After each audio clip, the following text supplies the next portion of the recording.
One વિભાગ છોટાઉદેપુરની પાવી જેતપુર રેન્જમાં કદવાલ રાઉન્ડના આંબાખોડ ગામના આઉટસોર્સના કર્મચારી ગણપતભાઈ ટેટાભાઈને ઉપર દીપડા દ્વારા હુમલો.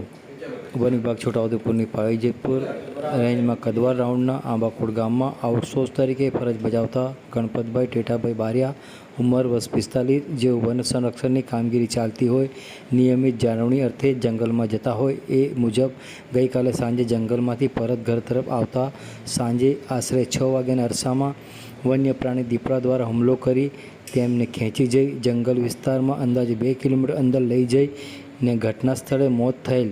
મોડી રાત સુધી ઘરે પરત ન ફરતા વહેલી સવારમાં તપાસ કરતા તેમના ચંપલ ને બેગ મળી આવતા તેમના શરીર જંગલ તરફ ઘસડાઈને લઈ ગયેલ. ત્યાં સુધી તપાસ કરતા મળી આવેલ સદર મૃતદેહને કદવાલ સરકારી દવાખાને પીએમ કરાવવા માટે મોકલવામાં આવેલ છે. દીપડાને પકડવા માટે વન વિભાગ દ્વારા પાંજરા મૂકી પકડવા માટેના ચક્રો ગતિમાન કરવામાં આવ્યા છે.